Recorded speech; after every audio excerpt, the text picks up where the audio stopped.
just preface last week. Obviously a very disappointing weekend that our guys didn't get a chance to play. At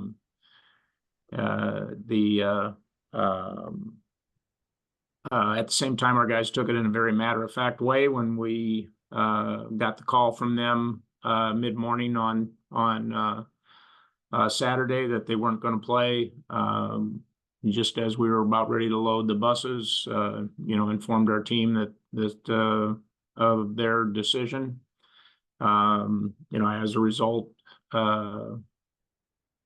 we turn our focus completely to Drake. And an opportunity for our football team to get back on the field here at home, and against a team that ironically didn't play last week as well, as they had a scheduled bye, but coming off a win themselves over a Big Sky team out at Eastern Washington, which was a great win for them and their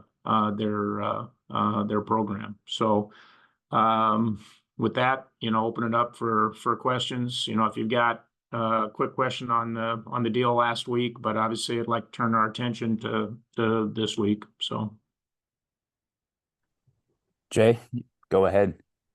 I do have a quick one on that, Bob. Just is there concern at all just what the ramifications could potentially be from this for you guys going forward now that you are reduced to an 11-game schedule with a non-D1 opponent? Yeah, I mean, obviously you lose a football game, it's by that meaning lose a game off your schedule. I don't know what the ramifications are. It's obviously a very unique situation, one that I never thought I'd have to deal with again after 2020 or spring 2021, whatever that was. We dealt with that on a regular basis across our country. And as I told our guys that, what we can control is what we're going to control. And, we got a very matter-of-fact football team right now, and they took the news about as well as I could have possibly expected them to take the news.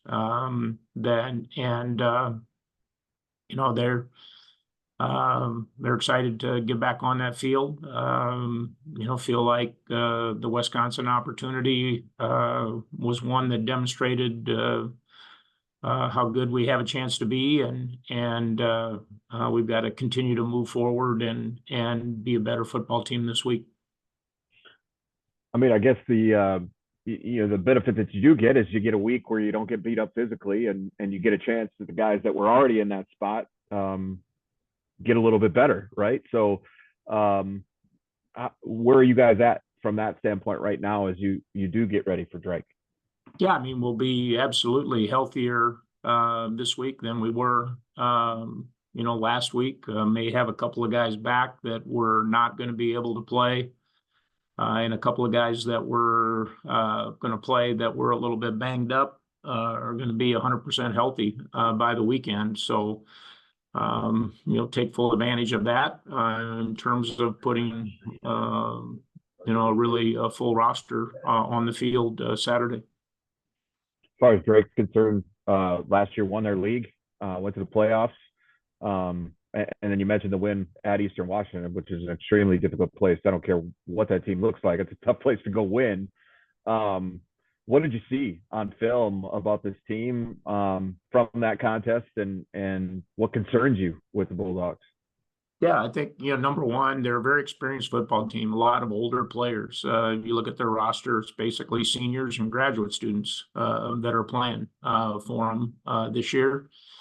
They play really hard. They're well coached. You can tell they're a very experienced football team on both sides of the football.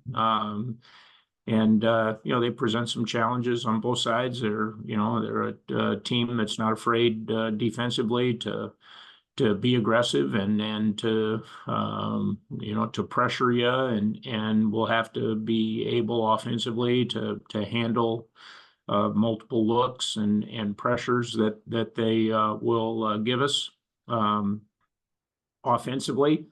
They got an experienced quarterback. He threw the ball well in a lot of doing what they do up at Eastern Washington. Made a great play at the end of the game in overtime to win it. And so, a big part of what we'll have to do defensively is in the kind of the same ways that we prepared for, even though their offense is different for Portland State, prepare for an offensive football team that has good balance and is able to put the ball on the perimeter as well as try to run the football inside. Last one from me, and just it is your last tune-up before you get into the Valley. We all know that what that means. What are you focused on in terms of this week? I know obviously just get better and get that much more ready, but in terms of your team and the things that you've been wanting to see from them, what do you got to get this week so that when Southern Illinois comes to town, you're ready? Yeah, I mean, number one, offensively, we've got to continue to build on the running game success that we had over the first couple of games. I actually thought we ran the ball fairly effectively against Wisconsin. We've got to continue to build on that, but at the same time, we've got to get some stuff going in the passing game to be a better balanced football team and be able to stretch defenses better than what we have. And that comes into, third down conversions, the thing that has haunted us a little bit over the first 2 weeks is we've had some drives stall out where we haven't been very good on third downs. That's was a point of emphasis for us in our practice last week. Will be a point of emphasis, and I think will be a big thing in the game against Drake from an offensive standpoint. Defensively, continuing to improve. We talked about this. It's kind of the same this week, using our defense to help generate turnovers and some shorter field situations.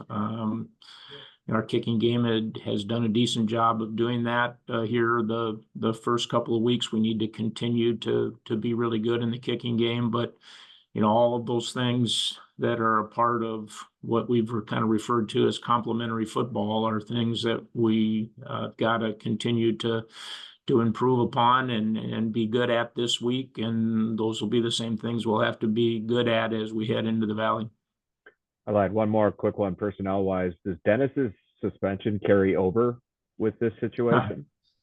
It's an unknown right now. We're working with the NCAA through a few of the issues related to this game. Honestly, I would hope not. I think that would be extremely unfair for a kid to miss the equivalent of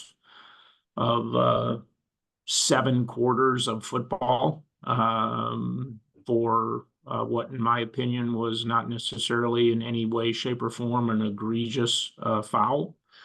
But we'll have to get some clarification on that with the NCAA. I'm guessing this may well be a first for them, just because of the minimal amount of these kinds of situations that have occurred since the COVID cycle.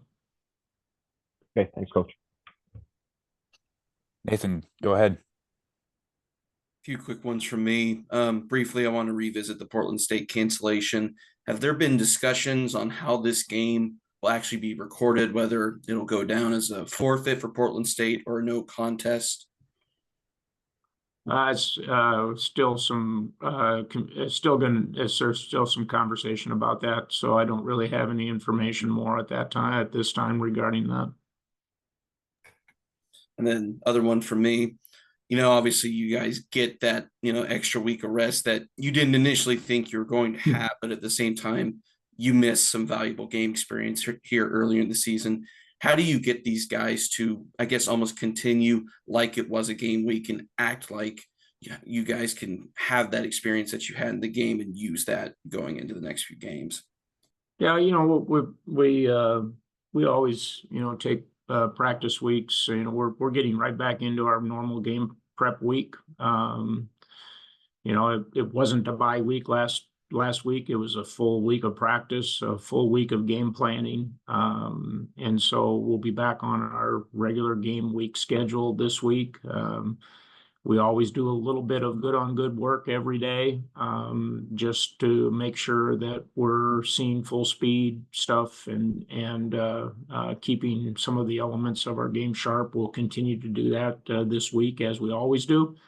But you know, there's no team hungrier to play in the country right now, I can tell you that, than our guys. You know, based on what happened and the fact that we get to come home in front of our fans.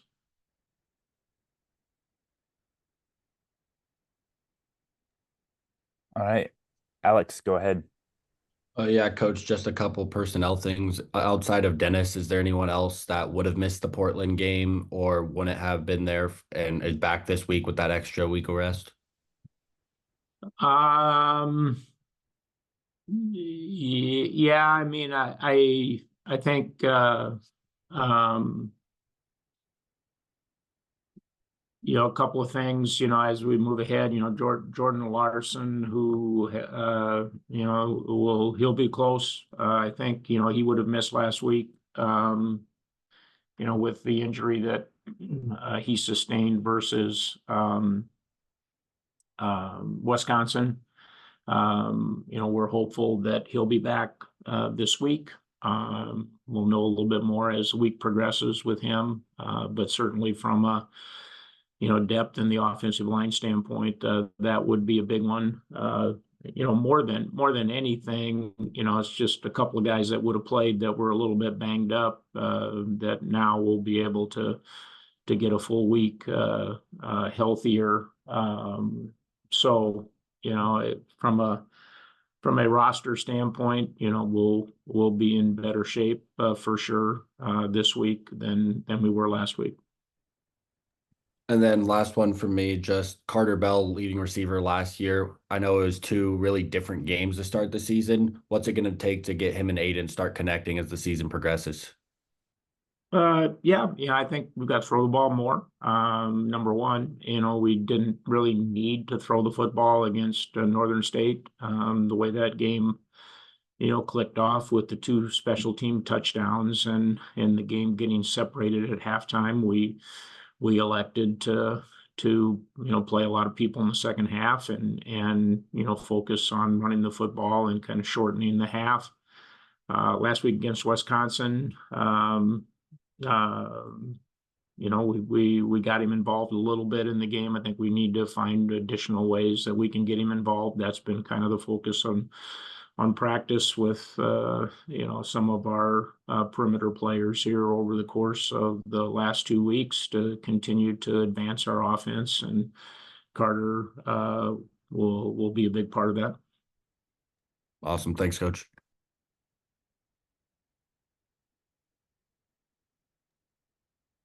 I know Borg just jumped in. Does anybody have a question? Borg, if you have any, I'll let you go ahead here now. I apologize. I was having some internet issues here at home. Coach, with the unplanned extra layoff, do you anticipate they're kind of chomping at the bit to get back, or do you think it might be a little difficult to kind of get back in the game flow? How do you anticipate they're going to come out after just a little bit of obviously unplanned extra time off? Yeah, I just made this statement, Zach. I'll make it again. I don't think there's a team in the country that's more hungry to play than our guys right now. You know, with the situation that occurred out there and the fact that we get to come back home and be in front of our fans, which seems like it's been forever since that opening game. You know, our guys are met with our captains yesterday. You know, extremely disappointed, don't get me wrong, but they're also extremely focused to move forward. We've kind of seen a lot of Drake over the years. They played you a lot, and they've played a lot of teams in this region a lot. But certainly coming off a win over a scholarship team kind of makes them a different animal. What what's maybe a little more different about him? What makes him a little more dangerous than maybe some of the past versions of this team? Very experienced. They've got a lot of older players on both sides of the football. You look at their two deep, and it's basically seniors and graduate students, and guys that have played a lot of snaps for them. And so, as a result, they're more mature, they're bigger, they're more physical than maybe some of the teams in the past. Certainly, we haven't played them in a while here. So I'm just telling you, they're well coached. The kids play really hard, as was demonstrated in the win against Eastern Washington. And finally, obviously, you jump right into your conference schedule after this. No bye week. What are some things you want to see this last game as you head into the Valley? Yeah,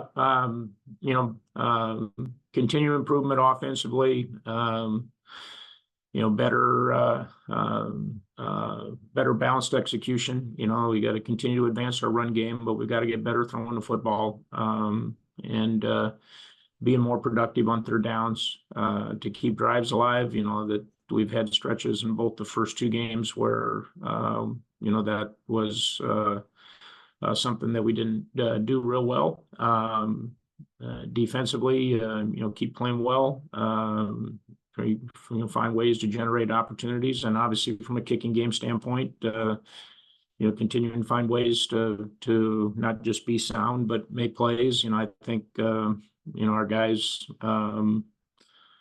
have really bought into what we have to do to be a winning football team, and know that those things are really important to us continuing to advance as we head into really what becomes the meat of the 24 schedule. Thank you. And Ian, I saw your hand pop up. Go ahead. Yeah. Hey, Coach. You mentioned how your team has been so focused the last since you got the news.